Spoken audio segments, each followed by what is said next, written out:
Myoho Renge Kyo.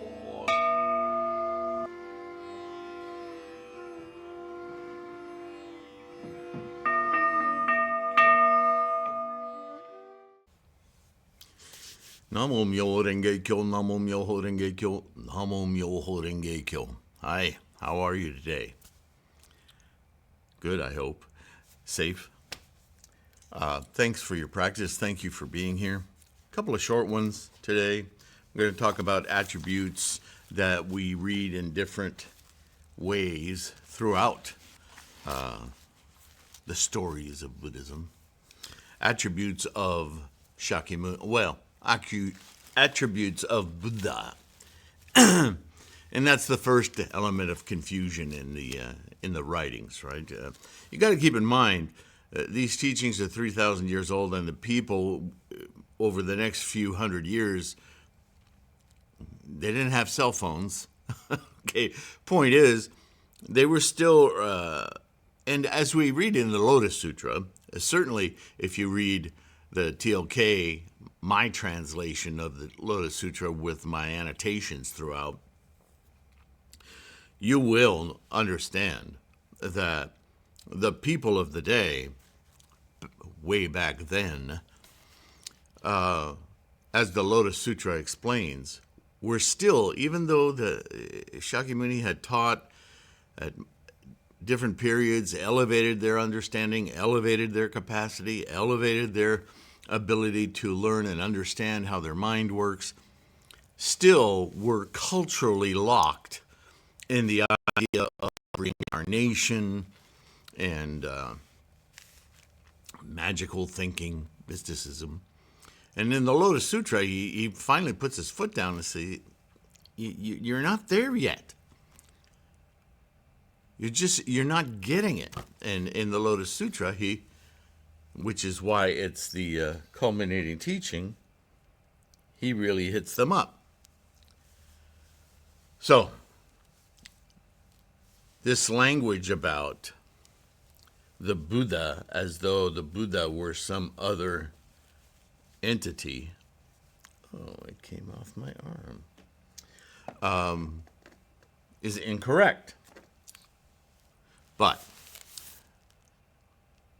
were I to correct all of the texts ever written to make sure that when they're talking about Buddha as Buddha-ness, or Buddha as it really is, as we understand as modern Buddhists, versus when Shakyamuni speaks, oh my goodness, this would be quite a project. So that's the first thing to get out of the way, is when they talk about the ears, the top knot, the tongue, which we're going to talk about today, used in the Lotus Sutra, the Myoho Renge Kyo, and other sutra as an analog to the power of communication. See, you might mistake the tongue to be the actual tongue of Shakyamuni, but be literal in the sense when they say the tongue, the Buddha's tongue. Remember the part where the Buddha's tongue and all the other Buddha's tongues reached up into the Brahma heaven, right? They're not talking about these incredibly stretchy, miles-long tongues, right? It reads that way, well, first of all, because of our samsaric mind, but understand it's an analogy for what the tongue does, not stretch. What it does is communicate.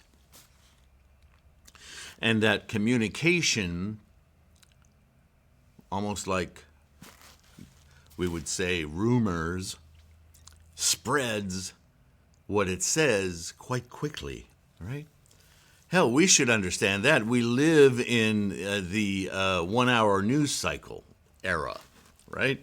It doesn't even take 24 hours. Something happens, some corner in India, we hear and see and watch video and commentary about it within an hour. You know? So this is the long, broad tongue that we hear about all the time. The tongue, in the case of those who pursue the bodhisattva path, is especially exaggerated in its literary use to convey the profound and limitless experience of enlightenment and the teachings of the Dharma experience of the Buddha mind.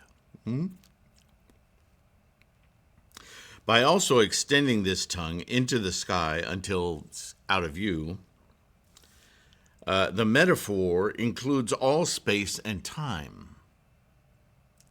That's an important part we might not think about right away, yeah? As the power to influence throughout the spread of this sharing of Buddha wisdom, as discussed in the Lotus Sutra, in the story of the 50th person of transmission of the correct teachings of Shakyamuni Buddha. Right, you remember that example? You teach somebody that has never before heard of Buddhism, and that person takes it upon themselves to embrace the Lotus Sutra, practice the Lotus Sutra, and that person teaches it to somebody you've never met, somebody they know, or a stranger, and that person in turn teaches and exposes somebody else to the tongue of the teachings, yeah? All the way to the 50th person. According to Shakyamuni, that 50th person is even more excited and embracing and practicing toward their enlightenment than the first person. Not in actuality, but the point is that the teachings are so powerful that when they're transferred from one to another, the karmic momentum, right? Because we're all momentum. By the time it gets to the 50th person, the momentum is quite powerful. So it only increases the more it spreads. That's the message. And again, nothing could be more validating or exciting to the bodhisattva path. This is what the Lotus Sutra is about. Complete enlightenment, perfect enlightenment, the reverberation of enlightenment. So we use the tongue, which is the speaker, the enunciator, the sound maker. This is why they say sound is Buddha, because this is how we reverberate the enlightenment throughout all living beings. All right, so that's the tongue of Buddha, not Shakyamuni, Buddha. The tongue of Buddha is the propagation of Buddha-ness, yes? The teachings, the Dharma. Okay, thanks for listening. Thanks for supporting. The Sangha thanks you. Namo Myo Renge Kyo. All sorts of ways to do it. Look for the links in the description. Please make use of all the free material on threefoldlotus.com, as well as the podcasts, if you enjoy those. They're basically these videos in audio form. So sometimes that's easier in your busy schedule. And don't forget, ebooks, print books, mandalas, all available through TLK. Take care of your health, keep your practice strong, and I'll see you in the next one. Okay? Bye for now.